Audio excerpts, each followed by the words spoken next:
दोस्तों एसबीआई के अंदर जूनियर एसोसिएट का या अगर हम सिंपल लैंग्वेज में कहें तो क्लरिकल का नोटिफिकेशन जो है वो आ चुका है। और मेरे से कल से ही बच्चे डिमांड कर रहे थे कि सर आप जैसे हर एग्ज़ाम का जॉब रियलिटी का वीडियो बनाते हो जिसके अंदर आप एलपीटी को लेके दूसरे स्टेट से फॉर्म फिलअप करना चाहिए नहीं करना चाहिए, कंप्यूटर सर्टिफिकेट की ज़रूरत है या नहीं है, और प्रोफाइल के बारे में, पोस्टिंग एग्ज़ाम पैटर्न क्या है, किस तरीके का इसका एग्ज़ाम लेवल रहता है, ये सारी चीज़ें आप एक ही वीडियो के अंदर डिस्कस कर दो ताकि हमको काफ़ी सारी चीज़ें जो है वो एक वीडियो से आसानी हो जाए समझने में। तो ये वीडियो मैं आपको इसी बारे में बता रहा हूँ। हम वीडियो को थोड़ा सा इस तरीके से स्टार्ट करेंगे। ज़्यादातर वीडियोस जो होते हैं वो ऐसे होते हैं कि आप एज से स्टार्ट करते हो या फीस से स्टार्ट करते हो। इस वीडियो के अंदर हम जो पहले इंपॉर्टेंट चीज़ें हैं वो देखेंगे कि एलपीटी के बारे में इन्होंने क्या लिखा है, और जो दूसरे स्टेट से फॉर्म फिलअप हर बार बच्चे करते हैं वो उनको क्या जॉब लेने में बाद में एलपीटी वगैरह में परेशानी आती है, क्या इनका लेवल रहता है, कंपटीशन लेवल क्या है, ये सारी चीज़ें हम पहले डिस्कस करेंगे वीडियो में। और बाद की चीज़ें हम जो एग्जाम पैटर्न वगैरह है वो बाद में डिस्कस करेंगे, इसका लेवल वगैरह क्या रहता है। और उसके साथ में एक चीज़ और बताना चाहूँगा कि काफ़ी बच्चे बुक का सजेशन मांगते हैं, क्योंकि आज भी काफ़ी बच्चे ऐसे हैं जो बुक से पढ़ना प्रेफर करते हैं और वो ये मांगते हैं कि पिछले 10-20 सालों के अंदर क्या एग्जाम लेवल रहा है, कैसे कैसे एग्जाम लेवल एसबीआई ने बदले, इसके बारे में आप सजेस्ट करो। तो मैं आपके सामने फिजिक्स वाला का नाम आप सभी ने सुना होगा, उनकी ये 20 year wise previous year solve paper की बुक है, ये मैं आपको बता रहा हूँ, सजेस्ट कर रहा हूँ वीडियो के अंदर। इसका लिंक मैं नीचे डिस्क्रिप्शन बॉक्स में शेयर कर दूंगा। इसकी सबसे खास बात यह है कि रीजनिंग, एप्टी, इंग्लिश और जनरल और फाइनेंशियल अवेयरनेस चारों चीज़ें इसने कवर करी है।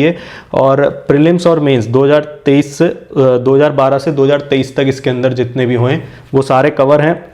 13 प्रीलिम्स के पेपर हैं और 7 मेंस के पेपर हैं इसके अंदर। लिंक मैं नीचे इसका डिस्क्रिप्शन बॉक्स और पिंड कमेंट में नीचे शेयर कर दूंगा, वहाँ से जाके आप इसकी और डिटेल जो है वो देख सकते हैं। कंटेंट वाला पार्ट भी मैं साइड में लगा रहा हूँ स्क्रीनशॉट में, अगर आप और डिटेल देखना चाहते हैं वीडियो में तो उसमें आप देख सकते हैं। अब हम स्टार्ट करते हैं कि एसबीआई क्लर्क के बारे में, इस नोटिफिकेशन के बारे में हम डिटेल से समझ लेते हैं। देखो पहली चीज़ तो उन्होंने स्टार्टिंग में ये लाइन लिख दी है कि there is no provision for inter circle transfer और इंटर स्टेट ट्रांसफ़र, ये इन्होंने पहले स्पष्ट कर दिया। अब रहा सवाल कि सर हमारे कई लोग ऐसे मिलने वाले हैं जो राजस्थान से थे और जिन्होंने गुजरात से अप्लाई किया, या कोई मध्य प्रदेश से था जिसने महाराष्ट्र से अप्लाई किया और बाद में उसका सिलेक्शन हो गया और फिर उसका ट्रांसफ़र भी हो गया। तो ट्रांसफ़र का देखो ऐसा रहता है कि अगर आपने मान लो अप्लाई किया, सपोज एग्जाम्पल के तौर पर लेना, जैसे कोई राजस्थान से है और वो गुजरात से अप्लाई करता है, तो ये आप मान के चलना कि शुरू के 3 से 5 साल, मतलब मैं सेफर साइड के लिए 5 साल ही बता रहा हूँ आपको, कि आपका ट्रांसफ़र एकदम से होम स्टेट नहीं हो जाएगा। ऐसा नहीं है कि पहले दिन आप गए और आपने बोल दिया कि मैं तो वहाँ से बिलोंग करता हूँ, मैंने अप्लाई यहाँ से कर दिया था। 5 साल तक आपका होम स्टेट ट्रांसफ़र तो नहीं हो पाएगा। आपको इनिशियली 5 ईयर्स तो एटलीस्ट 3 से 5 साल आप मान के चलो, अगर आपकी किस्मत बहुत अच्छी हुई तो 3 साल हो सकता है कि आपको एसबीआई जो है वो अपने होम स्टेट में ट्रांसफ़र दे दे। हालांकि इनके जो ह्यूमन रिसोर्स एचआरएम का जो रूल जो कहता है नोटिफिकेशन के हिसाब से कि ऐसा कोई प्रोविजन नहीं है, वो फिर एसबीआई की अपनी करुणा है कि वो आपको बाद में ट्रांसफर दे देता है और मैक्सिमम केस के अंदर दे भी देता है, ऐसा नहीं है कि नहीं देता है। और फिर सिचुएशन बदल जाती है, कई बार क्लरिकल कोई होता है वो प्रमोशन ले लेता है, स्केल 1 बन जाता है, तो स्केल 1 होने के बाद तो आप फिर पूरी कंट्री के अंदर आपका कहीं भी ट्रांसफर किया जा सकता है। फिर वो अपनी होम स्टेट या होम सर्कल का जो है वो रिक्वेस्ट लगाता है और फिर वहाँ पर ट्रांसफर हो जाता है। इसलिए अगर आपको जॉब की बहुत ज़्यादा नीड है और अगर आप ये सोच रहे हैं कि मेरे स्टेट के अंदर वैकेंसी नहीं आई है और मैं नियर बाय स्टेट से अप्लाई कर दूं, तो आप अप्लाई जो है वो कर सकते हैं। ट्रांसफ़र के डर के कारण ऐसा ना सोचें कि हमें अप्लाई नहीं करना चाहिए, ट्रांसफ़र हो जाएगा, लेकिन थोड़ा पेशेंस आपको जो है इसके अंदर रखना पड़ेगा। आपके साथ का अगर कोई बच्चा अपने साथ में आपका कोई फ्रेंड जो है वो होम स्टेट से फॉर्म फिलिंग करता है और उसका सिलेक्शन हो जाता है, तो जाहिर सी बात है कि उसको अपने होम टाउन के नज़दीक या होम स्टेट के अंदर ही जो है उसको पोस्टिंग मिलेगी। अब रहा सवाल इसके अंदर एलपीटी का। अब जहां पे जैसे कोई राजस्थान वाला हरियाणा से या मध्य प्रदेश से कहीं से फॉर्म फिलअप करता है, मध्य प्रदेश वाला कहीं से करता है, तो वहां की लोकल लैंग्वेज जो है वो हिंदी है, तो उसके अंदर तो आपका इतनी दिक्कत आएगी नहीं, क्योंकि इसके अंदर स्पष्ट लिखा है कि जिन्होंने 10th या 12th के अंदर लोकल लैंग्वेज वहां की पढ़ी है और मैक्सिमम बच्चों ने पढ़ रखी होती है, उनको जो है एलपीटी नहीं देना पड़ेगा। तो वहाँ पे तो आपको दिक्कत आएगी नहीं। लेकिन कई बार ऐसा होता है कि जैसे लोग गुजरात से काफ़ी फॉर्म फिलिंग करते हैं, कंपटीशन लेवल थोड़ा कम रहता है, पंजाब वगैरह से, जहाँ से भी जो भी वैकेंसीज आती है अलग अलग, तो उसके अंदर फिर आपको वहाँ पे इन्होंने स्पष्ट लिखा है कि आपको लोकल लैंग्वेज जो है आपको देना पड़ेगा। एलपीटी बिफोर सिलेक्शन, जो आपकी फाइनल ज्वाइनिंग होगी उसके पहले आपको वहाँ पे एलपीटी जो है वो आप लोग का ले सकते हैं और लेंगे भी, अगर आपने 10th और 12th में वहाँ की लोकल लैंग्वेज नहीं पढ़ी है। अब रहा सवाल कि सर इनके एलपीटी का लेवल क्या रहता है, तो देखो जहाँ तक अभी तक ये रहा है कि एसबीआई के एलपीटी को लेके हर बार कोई बहुत ज़्यादा कंट्रोवर्सी क्रिएट नहीं होती और बहुत ज़्यादा टफ एलपीटी इनका नहीं होता है। और ऐसा अभी तक तो मैंने नहीं सुना कि किसी को एलपीटी की वजह से रिजेक्ट कर दिया। आप कोई जाके एकदम से ब्लैंक हो जाए तो वो बात अलग है, और फिर उस बच्चे की भी गलती है कि अगर आप दूसरी जगह से फॉर्म फिलअप करना चाह रहे हैं जहाँ की लोकल लैंग्वेज वो है, तो एटलीस्ट आप थोड़ा बहुत तो उसको पढ़ के जाएं। इनका एलपीटी आरबीआई असिस्टेंट जैसा नहीं होता है कि वो एकदम से रिजेक्ट कर देते हैं। वहाँ का एलपीटी तो काफ़ी टफ होता है, मतलब मेंस में बहुत अच्छे मार्क्स बच्चे लेके आते हैं लेकिन उसके बावजूद वो एलपीटी फेल हो जाते हैं। और कई बार तो वहाँ ऐसा देखा है कि एलपीटी कंपलसरी होता है देना, वहाँ पे लोकल लैंग्वेज ऐसा नहीं कि 10-12 में पढ़ी तो नहीं देना। तो जिन्होंने पढ़ रखी होती है, जो लोकलाइट्स होते हैं, वो भी फेल हो जाते हैं। इतना टफ एलपीटी कई बार वो लोग ले लेते हैं या एलपीटी के अंदर बाद में वो फेल कर देते हैं इजी होने के बावजूद भी। तो वहाँ जैसा एसबीआई में आपके साथ नहीं होगा। एसबीआई के अंदर आपको ये जरूर है कि थोड़ी बहुत तैयारी तो करनी पड़ेगी, बहुत ज़्यादा तैयारी नहीं करनी है, लेकिन एटलीस्ट आपको बेसिक्स जो है वो समझ में आने चाहिए वहाँ की लोकल लैंग्वेज के, तो आपका एलपीटी जो है वो क्लियर हो जाएगा और ये बिफोर सिलेक्शन ही आपको क्लियर करना रहेगा। अब इसके बाद अगर हम देखें कि इनका टोटल वैकेंसीज कितनी आई, अब नोटिफिकेशन की तरफ आए तो 13,735 मैंने बता दिया टोटल वैकेंसीज है, और आप अपने स्टेट में देख सकते हैं कितनी आई और उसके बाद आप डिसाइड कर सकते हैं। मैंने बता दिया कि दूसरे स्टेट से फॉर्म फिलअप करना चाहिए नहीं करना चाहिए। एज इन्होंने जो है मिनिमम 20 और मैक्सिमम 28 ईयर रखी है एज ऑन 1/4/2024 अनरिजर्व कैटेगरी के लिए। और क्वालिफिकेशन ग्रेजुएशन होना चाहिए आपके पास। सिंपल शब्दों में अगर मैं बताऊं आपको, ग्रेजुएशन होना चाहिए। कंप्यूटर सर्टिफिकेट कोई कंपलसरी नहीं है। ये कई जगह लोगों के मन में भय रहता है कि हमारे पास कंप्यूटर सर्टिफिकेट नहीं है। कंप्यूटर की बेसिक नॉलेज जो रहती है वो आप ऑनलाइन टेस्ट देके क्लियर करके आते हो, उन्हीं से उनको समझ आ जाता है कि आपकी बेसिक नॉलेज तो आपको कंप्यूटर की है ही सही। तो क्वालिफिकेशन के अंदर ग्रेजुएशन आपको सिंपल चाहिए। आप चाहे डिस्टेंस मोड से हो या रेगुलर मोड से हो, उससे कोई फर्क नहीं पड़ता। आपने इग्नू से करी हो या कोई रेगुलर यूनिवर्सिटी से करी हो, बस वैलिड ग्रेजुएशन की डिग्री होना जरूरी है। और ये फर्स्ट डिवीजन सेकंड डिवीजन का भी इसके अंदर कोई ज़्यादा वो नहीं है। आपने सेकंड डिवीजन हो थर्ड डिवीजन हो, बस आपका ग्रेजुएशन होना जो है वो जरूरी है। इसके बाद हम देखेंगे प्रीलिम्स और मेंस, दो पार्ट में इनका एग्जाम होगा। जो इनका एग्जाम पैटर्न है 2 लेवल का एग्जाम रहेगा इसके अंदर। प्रीलिम्स का पैटर्न देख लेते हैं फटाफट से। इंग्लिश के 30 क्वेश्चन रहेंगे 30 मार्क्स के और 20 मिनट का टाइम रहेगा। न्यूमेरिकल एबिलिटी के भी 35 क्वेश्चन 35 मार्क्स के 20 मिनट का टाइम, और रीजनिंग के 35 क्वेश्चन 35 मार्क्स के 20 मिनट का टाइम रहेगा आपका। 100 क्वेश्चन होंगे 100 मार्क्स के और 60 मिनट का टोटल टाइम रहेगा। 1 घंटे का शूट आउट है।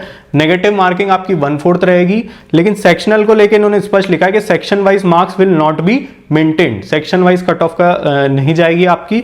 और मेंस के अंदर आपके 10 टाइम्स बच्चे जो है वो सेलेक्ट करे जाएंगे। जैसे आपकी वैकेंसी जितनी भी आती है उसका 10 टाइम्स बच्चे मेंस के लिए सेलेक्ट किए जाएंगे प्रीलिम्स क्लियर करने पे। मेंस का पैटर्न देखें तो जनरल अवेयरनेस के 50 क्वेश्चन है 50 मार्क्स के 35 मिनट का टाइम है। इंग्लिश के 40 क्वेश्चन 40 मार्क्स के 35 मिनट का टाइम है। क्वांटिटेटिव एप्टीट्यूड के 50 क्वेश्चन 50 मार्क्स के 45 मिनट का टाइम है। रीजनिंग एंड कंप्यूटर एप्टीट्यूड के 50 क्वेश्चन 60 मार्क्स के 45 मिनट का टाइम है। टोटल 190 क्वेश्चन 200 मार्क्स और 2 घंटे 40 मिनट का आपको टाइम मिलेगा। 1/4 नेगेटिव रहेगी, और इसमें भी लिखा है no section wise marks will section wise marks will not be maintained. Section wise cut off नहीं जाएगी इसकी, ओवरऑल जाएगी। वेट लिस्ट का इन्होंने लिखा है कि waiting list up to 50% of vacancies जो है वो एसबीआई मेंटेन करेगा। जितनी भी कैटेगरी वाइज जितनी आपकी वैकेंसीज है स्टेट वाइज, उसका 50% जो है वो एसबीआई वेटिंग लिस्ट के अंदर रखेगा। प्रीलिमिनरी एग्जाम का इन्होंने टेंटेटिवली फरवरी 2025 मंथ लिखा है, और मेंस का इन्होंने मार्च अप्रैल टेंटेटिवली लिखा है। तो लगभग 4 महीने के अंदर आपका जो प्रोसेस है वो कंप्लीट हो जाएगा एग्जामिनेशन का। उसके बाद ज्वाइनिंग वगैरह का प्रोसेस आपका चलता रहेगा। फीस अगर हम देखें इनकी तो 750 रुपये इनकी फीस इन्होंने रखी है जनरल कैटेगरी के लिए भी। और सैलरी 46,000 मेट्रो सिटी के अंदर इन्होंने लिखा है। ग्रॉस सैलरी आपकी इतनी रहेगी। और बाकी एसबीआई के काफ़ी सारे वीडियो हम भी बना चुके हैं क्लरिकल की, कि अलग अलग 3 साल बाद कितनी बन जाती, 5 साल बाद प्रमोशन के बाद, तो ये सब रहेगा। प्रोविजन की बात करें तो 6 महीने का प्रोविजन आपका रहेगा इसके अंदर। और प्रोफाइल प्रोविजन का काफ़ी लोग ये पूछते हैं कि सर प्रोविजन एक्सटेंड होता है तो जब तक आप कोई ड्रास्टिकली कोई गलती वहाँ नहीं कर दें या आप एलओपी पे छुट्टियों पे ना निकल जाए अपनी सैलरी कटवा के, जितनी छुट्टियाँ आपको नहीं मिल रही उससे ज़्यादा, ये बेसिक से रीज़न होते हैं। बाकी ऐसे कोई प्रोविजन आपका एक्सटेंड नहीं होता है। प्रोविजन ऑलमोस्ट सबका कंप्लीट हो जाता है, और एक्सटेंड हो भी जाता है तो एक्सटेंड होने के बाद 3 महीने 6 महीने बाद आपका प्रोविजन पीरियड जो है वो कंप्लीट हो जाता है और परमानेंट एम्प्लॉय आप बन जाते हैं। उसके बाद वर्क प्रोफाइल देखें तो देखो एसबीआई का नाम जैसा आप सभी को पता है कि वर्क प्रेशर तो वहाँ पे रहेगा। क्लरिकल की जॉब में भी ऐसा नहीं है कि आपको मतलब बहुत रिलैक्स लाइफ है आपकी, जैसे अभी NIACL असिस्टेंट वगैरह का नोटिफिकेशन आया, यहाँ पे वर्क प्रेशर रहेगा। जाने के बाद जो है आपको पता नहीं चलेगा कि कब शाम की 6 बज गई 6:30 बज गई। क्लरिकल में थोड़ा सा एडवांटेज ये रहता है कि आपके टाइमिंग्स जो रहते हैं वो थोड़े से ऑफिसर के कंपैरिजन में आपको मार्जिन मिलता है कि आपके ऑफिस आवर जो है वो फिक्स रहते हैं, लेकिन फिर भी आप ये मान के चलो कि आपको 6:15 6:30 शाम की जो है वो निकलते निकलते बच जाती क्लरिकल के अंदर भी।